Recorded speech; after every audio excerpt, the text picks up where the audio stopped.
बहुत समय पहले हिमालय की बर्फीली चोटियों के बीच एक मठ था, सूत्रखंड मठ। यह मठ बेहद शांत, रहस्यमय और भयावह था। कहा जाता है कि वहां 13 घंटे टंगे थे, जो रोज सुबह क्रम से बजाए जाते थे। हर घंटे का अलग महत्व था, ध्यान, शुद्धि, त्याग, क्षमा आदि। लेकिन 13वां घंटा, उसे कभी नहीं बजाया जाता था। गांव वाले कहते थे कि वह घंटा शापित था और उसकी ध्वनि सुनकर मौन की एक भूखी आत्मा जाग जाती है, एक ऐसी शक्ति जो इंसानों की आवाजें खा जाती है। धीरे धीरे वह मठ वीरान हो गया।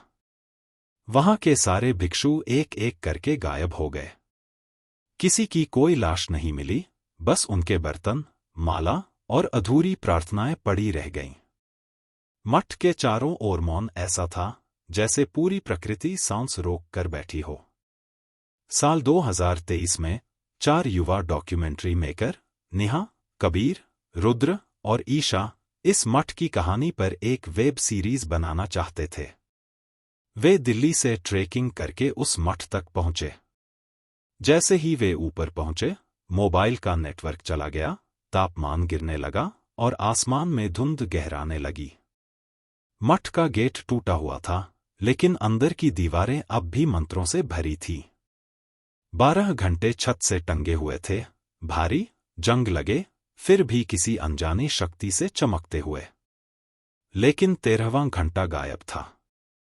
पहली रात सबने सोचा कि ये तो बस एक वीरान जगह है, डर का कोई कारण नहीं। लेकिन आधी रात के बाद सब कुछ बदल गया। कबीर को सुनाई दिया, मंदिर के अंदर कोई उल्टा मंत्र बोल रहा था, जैसे रिकॉर्ड को पीछे चलाया जा रहा हो। ईशा को एक पुराना ग्रंथ मिला, जैसे ही उसने उसे छुआ, पन्नों से ताजा खून टपकने लगा। रुद्र कैमरा लेकर बाहर निकला और देखा, एक बिना चेहरे का भिक्षु, जो दीवार की ओर झुका हुआ था, जैसे प्रार्थना कर रहा हो। और नेहा को सपना आया, एक बिना हाथों वाला साधु 13वां घंटा बजा रहा है और फुसफुसा रहा है, हमने गलत प्रार्थना की, अब वो मौन तुम्हारा होगा। अगली सुबह वे तहखाने की ओर गए, जहां मंदिर के नीचे गुप्त कक्ष थे। वहां उन्हें एक कांच का बॉक्स मिला, जिसमें 13वां घंटा रखा था। घंटा काले रंग का था, उस पर लाल अक्षरों में लिखा था, जो इसे बजाएगा वह अपनी आवाज अंधकार को सौंप देगा। रुद्र ने मजाक में कहा, चलो भाई बजा देते हैं, क्या होगा, गूंगे हो जाएंगे। और उसने वह घंटा बजा दिया। उस पल सब कुछ एकदम शांत हो गया। ना हवा की आवाज, ना पत्तों की सरसराहट, ना एक दूसरे की सांसें, पूर्ण मौन। सबने कुछ बोलने की कोशिश की, लेकिन कोई आवाज नहीं निकली। सबकी आवाजें चली गई थी। रात को मठ में कुछ और होने लगा। अब उनकी जगह कोई और प्रार्थना कर रहा था, धीमी, गहरी और अमानवीय आवाज में। दीवारों से खून बहने लगा, मूर्तियां हिलने लगीं और घंटियां अपने आप बजने लगीं, 13 के 13। फिर शिकार शुरू हुआ। कबीर को वह उल्टा मंत्र दीवारों में खींच ले गया।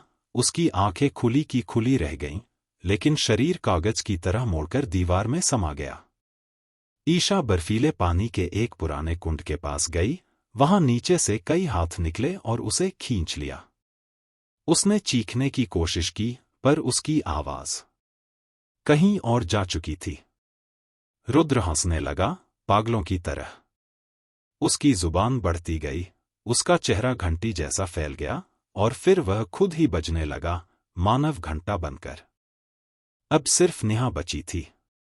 उसने एक टूटे कमरे में एक पुरानी डायरी पाई, किसी साधु की लिखी हुई। उसमें आखिरी शब्द थे, हमने घंटा बजाया शांति के लिए, लेकिन शांति नहीं आई। आई तो मौन की भूख। अब हम सब मौन में समा गए हैं। अगला जो इसे बजाएगा, वह मौन को जन्म देगा। नेहा ने घंटा उठाया और आग में जलाने की कोशिश की, लेकिन आग भी शांत हो गई। फिर उसकी परछाई उससे बोलने लगी, तूने मौन को तोड़ा, अब तू ही मौन बनेगी। अंतिम दृश्य, कैमरे में रिकॉर्ड हुआ।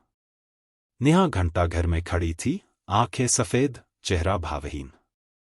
और वह 13वीं घंटी फिर से बजा देती है। घंटे की आवाज पूरी घाटी में गूंजती है। और फिर सब मौन।